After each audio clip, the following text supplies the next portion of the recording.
우리 대미 협상단이 미국과 막판 관세 협상에 나섰습니다. 일부 진전은 있었지만 끝날 때까진 끝난 게 아니라는 의지를 밝혔는데요. 우리 경제에 어떤 영향을 줄지 석병훈 이화여대 경제학과 교수와 짚어보겠습니다. 어서 오십시오. 안녕하십니까? 네. 자, 지금 김용범 정책실장 그리고 김정관 산업장관이 몇 번째 미국에 가는지 잘 모르겠습니다. 지금 이 협상 어떻게 되고 있다고 보십니까? 예, 이번에 지금 1박도 아닌 무박으로 방미를 다시 했고요. 그다음에 러트닉 상무장관을 만났는데요. 지금 마지막에 협상 타결을 위해서 세부적으로 조율할 사항들이 있는 것으로 보여집니다. 그리고 이제 협상이 긴박하게 이루어지고 있는 것으로 보이는 것이고요. 그다음에 안타깝게도 이번에 트럼프 대통령을 만나지는 않았는데 그것은 이제 최종 의사 결정권자한테 올라갈 정도로는 타결이 많이 이루어지지는 아직 않았다 이렇게 보여집니다. 예. 자, 김용범 대통령실 정책실장은 한두 가지 주제에 대해서 아직도 양국의 입장차가 있다라고 얘기를 했는데 이 부분이 아마 지금까지 협상이 늘어지고 있는 원인이 아닐까 싶습니다. 어떤 부분에서 이견이 있는 걸까요? 예, 가장 중요한 이견은 지금 3,500억 달러 규모의 대미 투자. 그중에서도 미국은 지금 3,500억 달러를 전액 현금으로 선불로 달라고 요구를 하고 있고 예. 우리나라는 지금 이 3,500억 달러라는 규모가 우리나라의 GDP 대비로도 너무나 크고 외환 보유고 대비로도 너무 크기 때문에 현금으로 일시금으로 지급하는 게 불가능하다. 그렇기 때문에 현금 비중을 줄이고 분할 납부를 해야 된다라고 주장하기 때문에 3,500억 달러 투자의 방식에 대한 거, 그다음에 이거 투자처를 어떻게 결정할지, 그다음에 수익을 어떻게 결정할지 이런 부분에 대해서 이견이 크기 때문에 아직 협상이 최종 타결을 못하고 있다 이렇게 보고 있습니다. 예, 미국 측은 우리에게 지금 3,500억 달러 규모의 이 대미 투자에서 현금 비중을 최대한 높이려고 하고 있는 거죠? 예, 그렇습니다. 왜냐하면 일본하고 EU와 이미 협상을 타결을 했는데 이 두 나라에서 얻어낸 조건과 동일한 것을 한국에도 요구를 하고 있을 가능성이 크다 이렇게 보고 있기 때문에요. 3,500억 달러를 일시금으로 받아가지고 미국이 원하는 방식으로 투자를 하기를 원한다 이렇게 보고 있습니다. 예, 자, 우리 정부는 대출과 보증 비율을 최대한 높이고 또 최장 10년 정도 분할 투자하는 방식도 지금 고려하고 있는 것으로 알려져 있는데 이렇게 되면 최대 연간 200억 달러 정도까지는 조달이 가능한 것으로 지금 언급이 나오고 있습니다. 이런 부분은 현실성이 있을까요? 예, 사실 우리는 그렇게 바라고 있는데요. 미국의 입장에서 이 조건을 받아들이기도 또 쉽지 않다 이렇게 보고 있습니다. 예. 왜냐하면 한국 같은 경우는 우리나라의 외환시장 여건을 고려해 봤을 때 1년에 200억 달러 이내로만 현금 조달이 가능하다라고 주장을 하고 있고요. 그렇게 되면 3,500억 달러를 갖다가 최소 10년에 걸쳐서 나눠서 투자를 하는 것으로 보시면 되겠습니다. 그런데 미국 입장에서는 트럼프 대통령 임기가 이제 4년이 채 안 남았습니다. 예. 그렇기 때문에 트럼프 임기 내에 투자를 완료해야만 본인의 업적으로 내세울 수가 있고 내년 11월로 예정된 중간 선거에 활용을 할 수가 있습니다. 그렇기 때문에 트럼프 임기 내인 3년 반에 투자를 완료를 해야 된다라는 것을 요구하고 있는 것입니다. 특히 예. 일본 같은 경우도 5,500억 달러를 3년 반에 걸쳐 투자를 하기로 이미 했습니다. 그래서 동일한 잣대를 한국에 요구할 가능성이 크다. 그래서 협상이 지금 교착 상태에 빠져 있다. 이렇게 보고 있습니다. 예, 그렇다면 미국 입장에서는 일본, EU와는 이렇게 협상을 했는데 한국이 훨씬 더 유리한 협상을 해줄 수는 없다라는 그런 어떤 외교적 문제도 있을까요? 예, 그렇게 보고 있습니다. 왜냐하면 일본하고 EU 같은 경우는 우리보다 이제 경제 규모가 크기 때문에 세계 시장 가격에 영향을 미칠 수 있는 대규모 개방 경제로 경제학계에서는 분류를 하고 있는 나라들입니다. 그래서 미국 입장에서 보기에는 협상력이 더 큰 나라라고 볼 수 있는데도 그쪽에서 이렇게 더 유리한 조건을 받아냈기 때문에 한국은 이제 경제 규모가 EU나 일본보다 작아서 소규모 개방 경제로 분류된 나라인데 미국이 입장에서 보기에는 자신들의 협상력이 더 강하다고 생각을 해서 한국을 압박을 해서 최소한 동일한 조건 아니면 다른 추가적인 양보를 받아내고자 할 가능성이 크다 이렇게 보고 있습니다. 예. 자, 그리고 우리 측에서는 잠정적으로 합의했던 부분까지 후퇴할 가능성도 있다라는 언급이 나왔는데 사실 국내 전문가 중에서도 이 3,500억 달러 현금 투자 같은 부분은 이제 나라가 결국 버틸 수 없는 수준이기 때문에 무엇을 내주더라도 이 부분은 막아야 한다라는 의견도 있더라고요. 이제 그 중에서 언급되고 있는 게 뭐 소고기 시장 추가 개방이라든지 그리고 자동차나 반도체 쪽의 최혜국 대우, 또 농산물 이런 부분에 대해서도 어떤 거래 가능성이 있는 것처럼 그런 의견도 나오고 있는데 교수님은 어떻게 보십니까? 예, 맞습니다. 사실 이 3,500억 달러를 미국이 요구하는 대로 일시금으로 선불 현찰로 지급을 하게 되면 우리 경제는 큰 타격을 받는 것이 불가피합니다.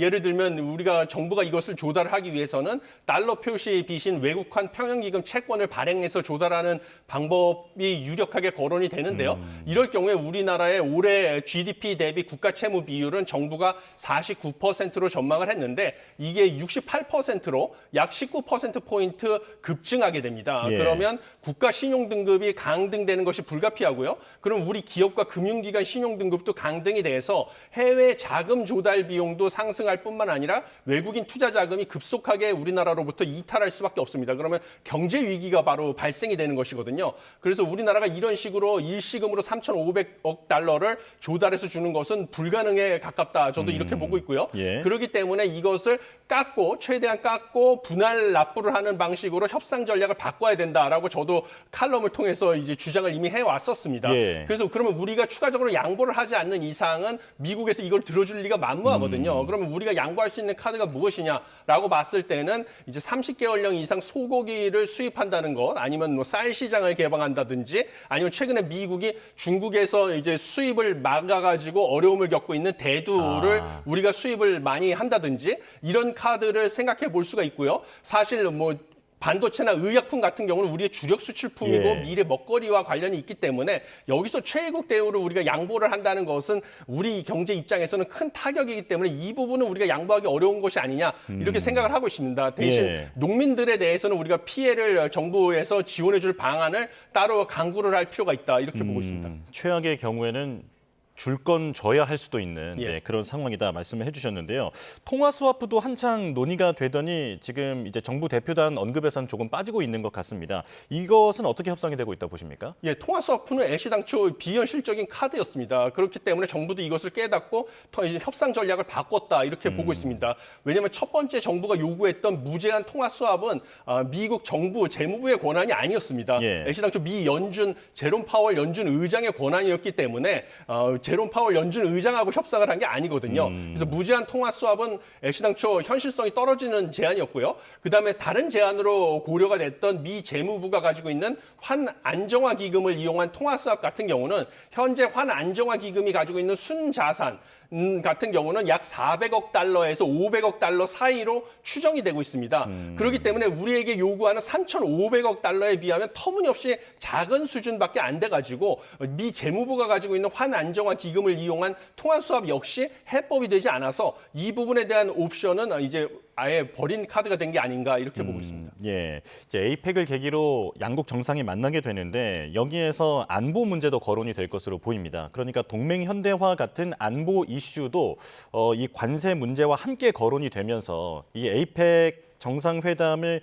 계기로 여기서 어떤 결과가 도출될 수 있다라는 전망도 있는데 어떻게 보십니까? 예, 당연히 에이펙 정상회담은 한미 간의 정상이 직접 대면을 할 수 있는 중요한 기회이기 때문에요. 이 에이펙 정상회담을 계기로 뭔가 탑다운 방식으로 좀 협상의 돌파구가 마련될 수 있다라고 저도 보고 있고요. 예. 이 에이펙 정상회담에서 중요한 돌파구를 마련하기 위해서는 그 전에 실무자들 간에서 좀 뭐 최대한 그 쟁점을 좁혀놔야 할 필요성이 있다. 그래서 지금 정책실장부터 해서 미국과 계속 무박으로 방미를 하는 등 긴박하게 협상을 하고 있다. 이렇게 보고 있고요. 특히 안보 부분에 대해서도 뭐 트럼프가 애시당초 원스톱 쇼핑이라고 말했을 정도로 지금 대미 통상 협상과 연계해서 협의를 하고 있을 가능성이 크다. 저도 이렇게 보고 있습니다. 예. 그런데 안보 부분과 관련해서는 최근에 뭐 심지어 일각에서는 뭐 주한 미군을 갖다가 아예 빼도 무방하다, 자주 국방이 가능하다 이런 극단적인 주장까지 나오는데요.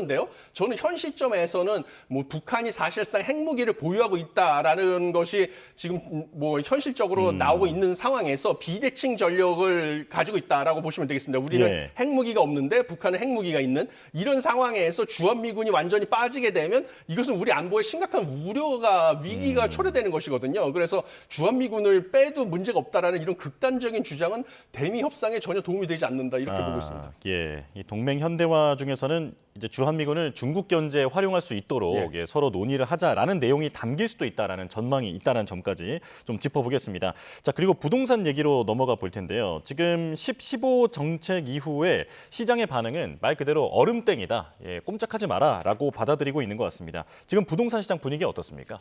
예, 지금 부동산 시장은 사실 시장에 참여한 모든 사람들이 다 불만을 가지고 있는 상황입니다. 예를 들어서 지금 대출을 통해서 주택을 구매하고자 하는 계획이 있었던 주택 구매 대기자들 같은 경우는 갑작스러운 대출 규제 강화로 인해서 주택 구매 계획을 포기해야 되는 상황에 처했습니다. 그렇기 때문에 불만이 있는 것이고요. 그다음에 주택을 매도하려고 하는 사람들 같은 경우도 사실은 토지거래 허가구역이 확대가 되면서 실거주를 할 사람들만 주택을 살 수 있게 됐기 때문에 기존의 세입자를 내보내지 않으면 주택을 매도할 수 없게 됐습니다. 그래서 매도 계획이 있던 사람들도 불만이 되게 되었고요. 그다음에 주택을 구매하려고 했던 사람이 주택 구매를 못하게 되면 다른 옵션이 전세를 들어가는 거였는데 전세 같은 경우도 사실은 토지거래 허가구역이 확대되면서 실거주자만 집을 살 수밖에 없게 됐기 때문에 갭 투자가 금지돼서 전세 매물 공급도 없어져 버렸습니다. 그래서 전세도 구하기 어려워졌기 때문에 모든 부동산 시장 참여자가 수도권에서 불만을 갖는 상황이 돼서 지금 부동산 시장이 그렇게 되니까 국민 불만이 폭증하는 그런 상황이라 보시면 되겠습니다. 예, 지금 이런 초강경 대책을 내놓는 정부 입장에서도 지금 같은 상황을 예견하지 못하지는 않았을 것 같은데 그렇다면 이런 희생을 통해서라도 집값을 잡고자 하는 의지를 보였다라고 할 수 있잖아요. 그런데 이제 집값이 잡힐 것으로 보는지 전문가로서 어떻게 보십니까? 저는 집값은 못 잡을 것이다 이렇게 보고 있습니다.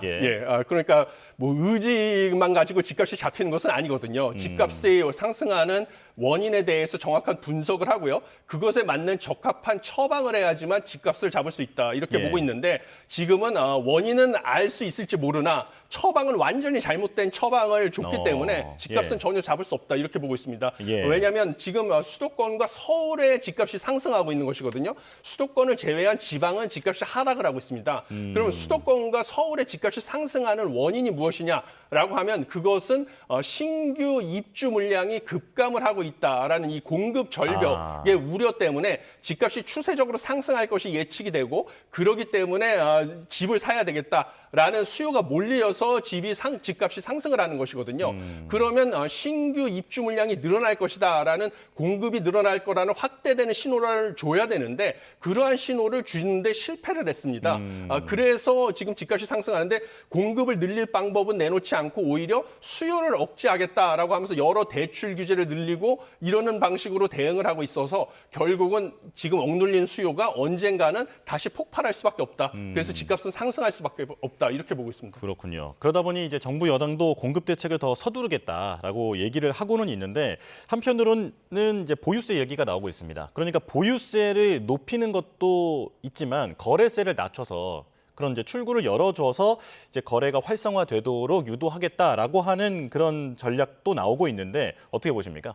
근데 쉽지 않은 문제가 될 것으로 보입니다. 일단은 보유세를 인상한다는 것은 집값을 중장기적으로 상승시킬 가능성이 크다. 저는 이렇게 보고 있습니다. 단기적으로는 보유세를 올린다고 하면 부동산에 투자를 했을 때 투자 수익률이 떨어지기 때문에 집값이 하락할 수 있는 요인이 될 수 있습니다. 그렇지만 중장기적으로 봤을 때 경제학 연구 결과에 따르면 보유세를 인상을 하게 되면 오히려 주택 수요 감소보다 건설 산업이 위축이 돼서 신규 주택 공급이 더 크게 떨어지는 효과가 있습니다. 그래서 중장기적으로는 주택 가격이 상승하는 요인이 됩니다. 그래서 보유세 인상만 가지고는 집값을 잡을 수가 없고요. 그다음에 거래세를 인하하고 보유세를 인상을 하게 되면 뭐 매물이 풀려가지고 단기적으로는 집값을 잡을 수 있지만 거래세 인하 같은 경우도 여러 정치적인 요소 때문에 그동안 쉽게 이루어지지 않았습니다.